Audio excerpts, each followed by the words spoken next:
All right, thank you. For those of you who haven't run across eAdventist before, it's the church membership software that's used all across North America. It was born right here in the North Pacific Union, and now it's used all around.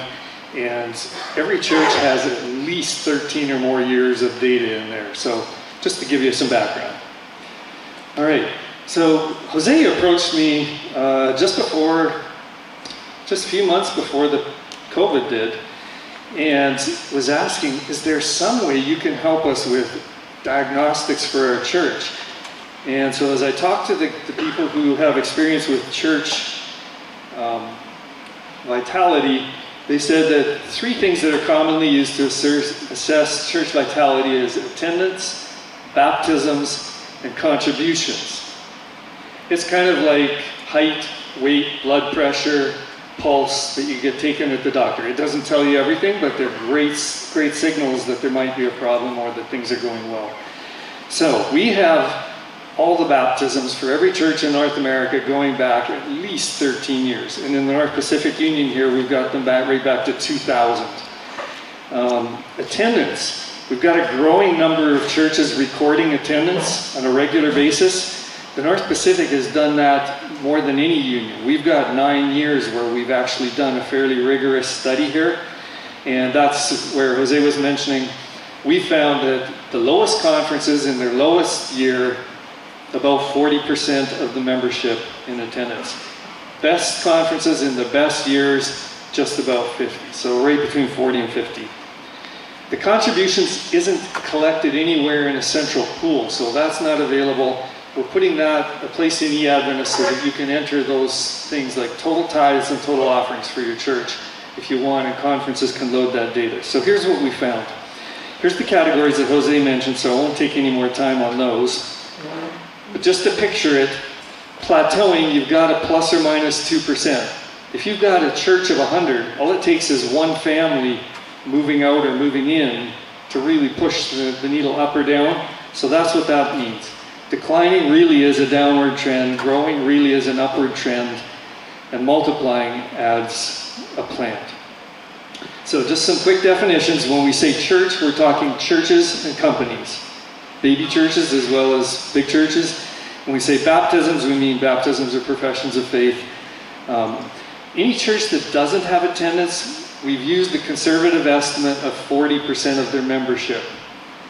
And when we say church plant, that's something that we call a group.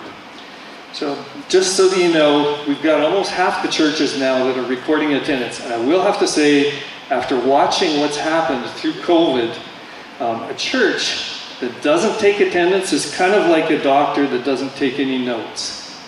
You're getting care, but you just don't have the continuity and the history to know what's going on. So, church plants, thought you might find this encouraging. Over the last 5 years, the churches that have been planted, the ones that are still groups are blue, the ones that have graduated to company status are yellow, the ones that have graduated to church status are green. So there's growth in these church plants. It's only within a year or two that a lot of them are hitting company status. Any guess about the size of our church? I was a little surprised about this. We looked all across the division, so all the way from companies to churches. The mean church size is 187. As a geek, I feel like I should explain some of the mathematical terms to you here. No. So mean is we add them all up, we divide by the number. There might be no church that's 184, but it's the mathematical center. Median, we line them all up from smallest to largest, and we take the one in the center. So what that means is across North America, half of our churches and companies are smaller than 106, and half are bigger. And to help you picture that, on the left, the blue are the half that are smaller, the green are the half that are larger. 10% of our members are in those smaller churches. And that makes sense, right? The larger ones are large. And so that just kind of gives you a feel for the shape of our congregations all the way across the countries. And I discovered, looking back to 2010, that really hasn't changed. We've had about the same number in each group. That just kind of gives you an idea how they're spread across. There are a lot of churches in the 200 and up. So to put it another way, 1 out of every 10 of our members attends a very small church. 9 out of 10 go to one of these medium to large churches. Okay, so here's how we did. We applied baptisms and attendance. Jose mentioned age and natural church development. Those are clues. They're not anything that we used. So in 2017, about half of the churches in North America fell into the declining category, and about one third were in the growing category. So about a sixth in plateauing. And it turns out multiplying is a higher bar than some people might have expected. 33 churches made it in 2017. So here's 2017, 18, 19, boom. Not surprising, when you can't have church service, your attendance drops off rather precipitously. And when you have to space things out and only some people come, take this as a good sign. This means your blood pressure meter is telling you the truth. If this didn't drop, we wouldn't know that we had a problem. Our church is closed and everything looks normal. The churches that have been taking attendance are going to be able to track their recovery, whereas a church that hasn't taken attendance, you'll kind of be going by the feel, right? All right, so this is the NAD. Since I live in the North Pacific Union, in fact I work at the North Pacific Union office, our leaders wanted to know, well, how are we doing? So here's the North Pacific Union. In 2017, we're a little higher than the North American Division average on declining. And we have about 1 in 4 churches that are growing. So there's 2017, 18, 19, and 20. All right. So we wanted to do a little bit more investigating. We've looked at this for individual conferences, and I won't take the time to dive into that yet, but some people speculated, I think if it wasn't for our Hispanic churches, we would not be growing at all, would we? So we wondered, and we took a look. So I separated out the Hispanic churches in the North Pacific Union from all the others. And of the Hispanic churches, 1 out of 3 is a growing church. Out of the others, it's about 1 out of 5. The good news is the Hispanic churches are not the only growing churches. And the news that was kind of sobering to our Hispanic leadership was 2 out of 3 Hispanic churches are in the plateauing and declining category. They are facing the same headwinds that other churches are. And so there's probably some value to sharing and talking on that. So 2020, you can see that it affected both. Then what I did, to help you kind of visualize this, the outside ring is all of the churches in the North Pacific Union. The center pie is just the Hispanic churches. So looking at this, while the Hispanic churches have a large percentage that are growing, you can see they are not even the majority of our growing churches in the North Pacific Union. We have a lot of other churches that are in the growing category. Something that surprised quite a few people, even leaders that see this information regularly. And you can see that, again, the same thing applies in all those categories. We decided to look across the division and see how that went. And you can see almost half of the Hispanic churches across the division are in the growing category. But half of them are also struggling with the challenges of plateauing and declining. Most of our multiplying churches did come from the Hispanic church plants. And of course in 2020, it hit everybody. And here's that same pie.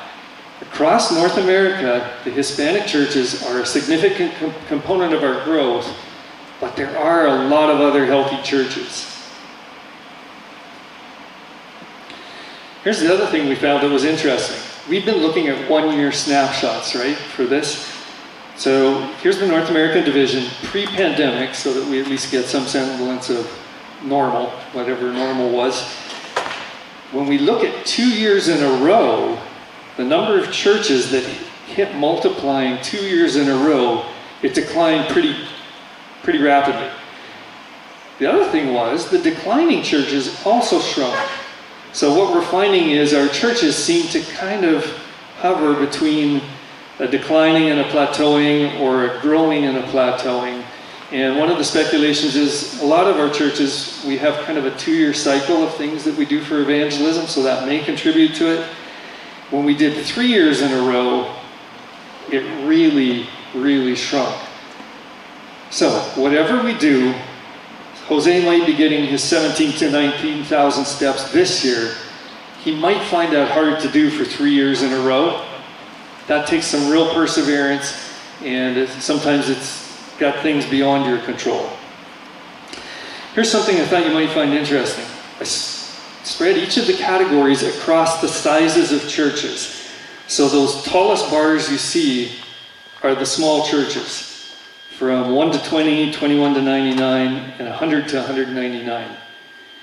In those small churches, you notice that every band has an almost equal declining, plateauing, and growing. The small churches seem to really struggle with declining. So we'll need to do some more looking, and it may even be hard to determine from up here, but are they declining because they're struggling because they're small, or are they small because they're declining? In a lot of cases, as we've looked, sometimes it's the result of the population you live in. Montana has a lot of declining churches. Montana has a lot of population, younger population, migrating to urban areas, and so there are just challenges that we know are happening. So here's the churches up to 900. And interestingly enough, our large churches, again, are across the spectrum, growing, plateauing, and declining. And when you get up to the really big ones, the 4,000s, the 6,000, we don't see as many that are growing. It does take a lot of baptisms to grow those churches, and a lot of them are actually centered around a college or a university. And so they're at the mercy of a lot of things. It's not like a regular church. And it's actually amazing that a good number of them are plateauing and not declining. There's the names of some of them if you recognize them. Almost all around a hospital or a school. Okay, a couple other things that I want to share with you.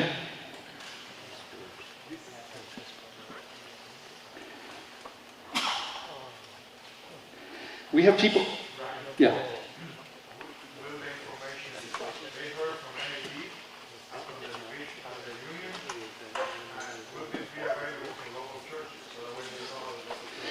Yes. We're building this into eAdventist, and I've got most of the back end done. The front end isn't quite finished. So those of you who are conference leaders, if you would like this information for your conference, I will send you the division slides, your union, your conference, and I will send you a spreadsheet that lists all of your churches and the category they were in. Those of you who are at churches, pastors and leaders, we can let you see, we can show you yours, and it will be available in eAdventist. It's not meant to be an ESPN scoreboard, leaderboard. It is a diagnostic, so HIPAA type rules will apply. Your information is for you, for your diagnostic, and to you to use. So, since there are some other divisions, people from other divisions here, I'll fly through this. There's the NAD. So, if you're anybody here from Atlantic Union? Yes. Okay. So here's Atlantic Union 2017, 18, 19, and 20. Looks fairly typical. Anybody from Columbia Union? Yes. Really healthy number of growing churches there.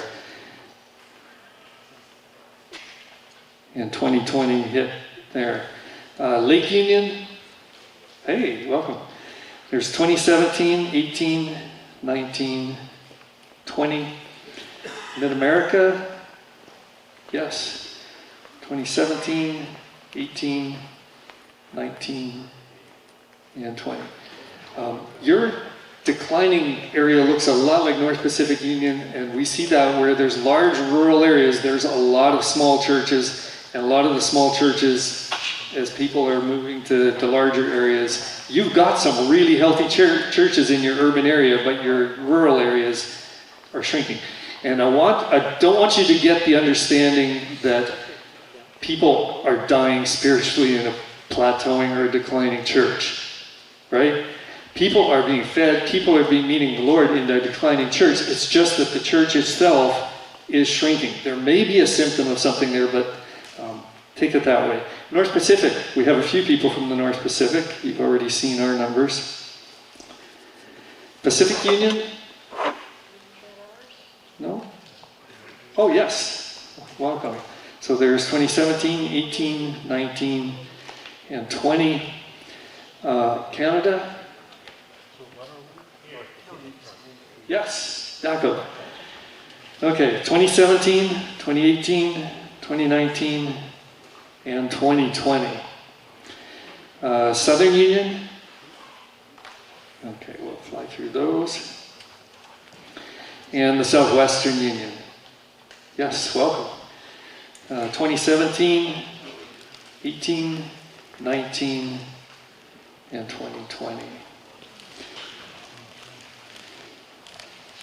And I have one last.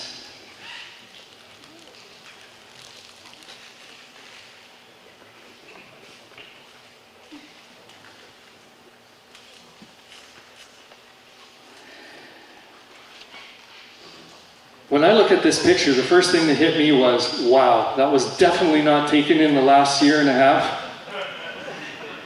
This is where we want to get back, right? Churches that are full, churches that are alive.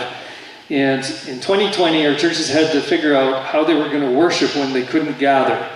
And I wanted you to know that in addition to all the Zoom, YouTube Live, Facebook Live, Adventist Giving and eAdventist turned out to be very strong tools. Adventist Giving allowed us to pass the plate. eAdventist, whether you know it or not, in addition to being the membership tool, it also has an email list and a text messaging list. And we released the text messaging. It was in beta testing. When the lockdowns came, we said, oh, everybody needs it. And so it's available to your church at no cost. So if you need a text messaging list, and it piggybacks off of your member list. So email, text messaging. Just to give you an idea how that's taken off, the green line is the text messaging. As the pandemic hit, the email volume took off, but text messaging has turned out to be by far the best way to get in touch with your members. Originally it was sending the Zoom link. Now that people are still meeting, it's still a great way to say, hey, join us tomorrow. This is what's happening. If you didn't know already, eAdventist, we just launched an app for members, a mobile-friendly app. Your church can use this, and in the initial version, it's an online church directory. There'll be increasingly tools that you can use for elders, for deacons, for different leaders, and for small groups to coordinate. Okay, so here's the numbers for growth. You can see, you don't have to be a data scientist to see that baptisms are getting harder to get as time goes on. We definitely fell off a cliff in 2020.